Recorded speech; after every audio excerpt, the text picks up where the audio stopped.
Hello. So guys, I have a disability. Causes tension in the room, doesn't it?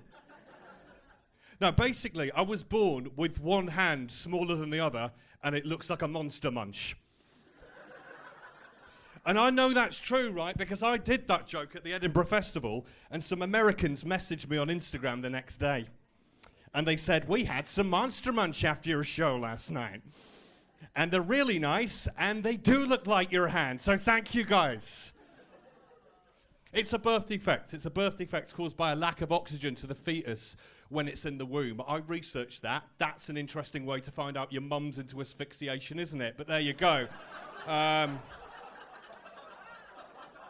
Whatever she's into, I guess. I hope it was fucking worth it, Mum.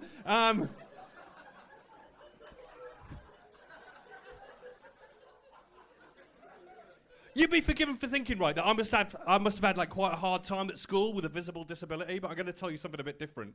When I started school age 4, I realised straight away that to other 4-year-old lads, this was interesting as fuck. You know what I used to do? I used to chase girls around the playground with my hand because they were scared of it.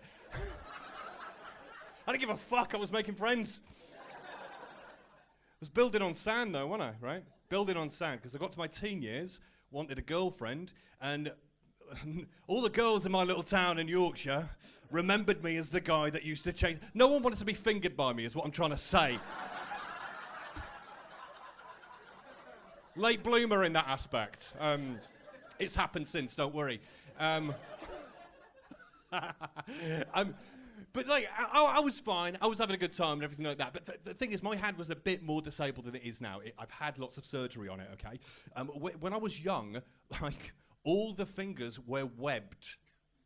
Seriously, like a goose.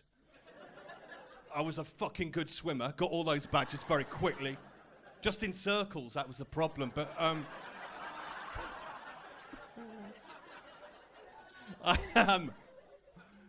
I remember, you know what was weird? I remember I used to do this. I used to use it as a cup. If I still had it today, I could go into Pret and just be like, double espresso, please. It's environmentally friendly. Ouch. But, you know, I was having a bit of trouble, right? I couldn't open doors and stuff like that. I was having some trouble. I couldn't use it. So thankfully, when I was about 11, my parents got a call from this guy in Leeds who fixes things for kids. What? He was a paediatric surgeon. What's that? And he said, what we're going to do, Richard, is we're going to remove these 2 fingers that you can't use, Richard. And I said, okay, how's that going to help? And he said, don't worry, we are going to replace them. And I said, with what? And he said, the second biggest toe on each foot. What the fuck are you talking about, mate? You're going to put parts of my hand, you're going to... You know, we went with it, and that's toes on my hand. What a time to be alive, London. When I play football, I can just pick it up and run around.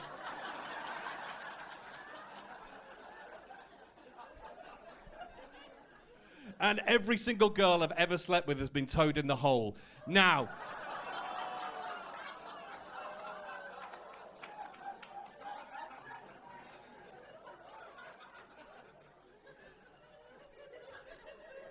it's nice we could talk about these things, isn't it? I used to be rubbish at talking about my condition. I think a lot of blokes are bad at talking about their mental health and anything that's going on with them, right? Like I don't, as a bloke, I don't usually talk about my feelings unless there's personal gain. Usually if someone asks me how I am, I turn into like an embattled football manager. Someone will ask me how I am and I'm like, well, I'm just taking it day by day, one day at a time. Hats off to depression, it's coming with a good game plan. Use of anxiety is down the wings has been absolutely fantastic. You can't knock it. So I've just got to think about myself, but get down on the train. This is how men talk about their mental health, right? And this is why, girls, I'm so jealous of you. Because you guys don't just talk to each other, you go public. Right? I saw this thing that I want to call a sad girl coffee morning. You been to one of these? It's where one girl is sad about something, right? And she messages the group chat, and the group chat fucking mobilizes.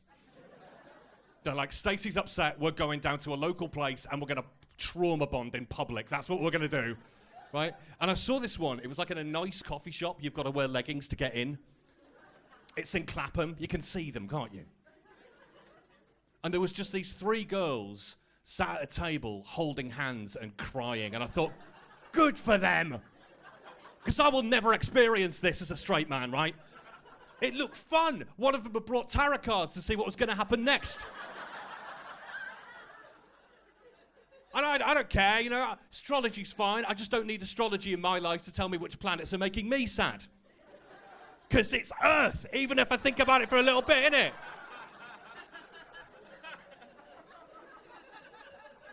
But I got listening to this conversation, right, and this middle girl, she was in the middle. She was the one that summoned them, right? And she was going, well, I've been seeing this guy for a couple of weeks and I thought it was going really well, but he messaged me the other night and he said that he doesn't think we're compatible long term, and rather than dragging it out over a long period of time, he just wanted to put a boundary in place and just like end things there and then. And I thought that was healthy. But apparently not, because her best friend heard that and went, fuck that guy! What a cunt! She went to fucking war, mate. Right? It was amazing. And like this girl, she started trying to make excuses for the guy. She was going, I think it's because he's got commitment issues. And her friend goes, babe, he hasn't got commitment issues. He's got a tattoo on his face. You can't argue with that.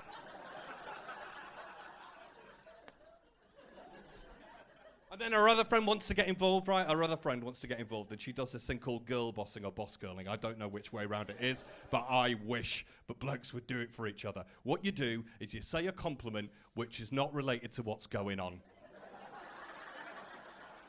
And it takes their mind off things. So she's crying away, going, fuck him, and then her friend gets up and goes, babe, you deadlifted 85 kg last week.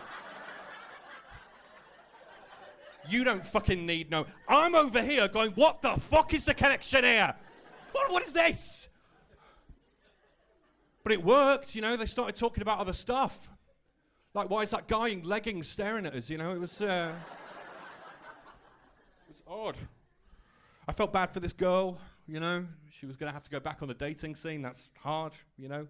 The dating apps are very discerning. I'm not an angel on the dating apps, my God. You know, I once swiped left on a girl because her friend looked loud.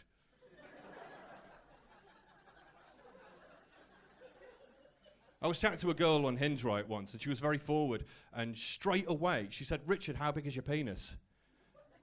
Seriously? And I was like, well, on the one hand it's average, but on the other...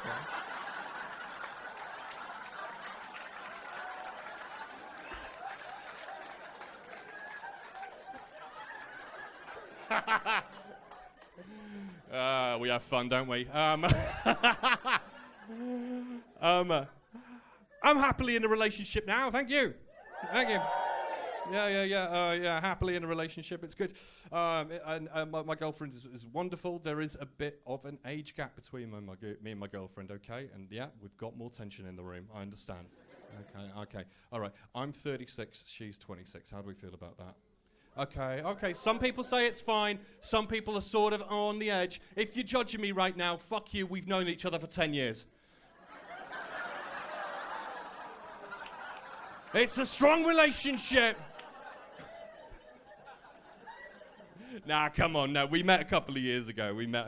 She's wonderful. She's so beautiful. She's sort of like very German looking in the best possible way. She's tall. She's blonde hair, she's blue eyes. Even her surname is Jürgens, right? But she's not from Germany, she's from Argentina. I don't know how that happened. I don't, for the life of me, can't tell you how. Apparently her granddad's like a war hero. I don't know what that's got to do with anything, but... No, fuck that. Cool, she's Australian, for God's sake. I wandered round Clapham for long enough, and one of them got attached to me. I need a visa. That was it. Okay. No, she's wonderful. She's a lot better looking than me. My God. So much so that I remember trying to get into a club, And the bouncer said, you coming in on your own, mate? And I said, I am coming in on my own, but I'm meeting my girlfriend. And he went, well, can you point her out? And I went, it's her over there. And he literally went, mate, if you're gonna lie, at least make it fucking believable, yeah? And the thing is, people like that, they're forgetting the one thing. He's looking at me going, he doesn't go to the gym, he doesn't make a lot of money. How has he got it? How has he done that? And people like that, they're forgetting one really important thing, right? It's about being a good person to be in a relationship with, innit? Also eat pussy like a fucking dinosaur. Right, I didn't plan to end on that, but that's what we've done. All right, guys, you've been absolutely wonderful. This has been my first time here. This has been great. Bye. When you see Tupac, call the cops when you see Tupac.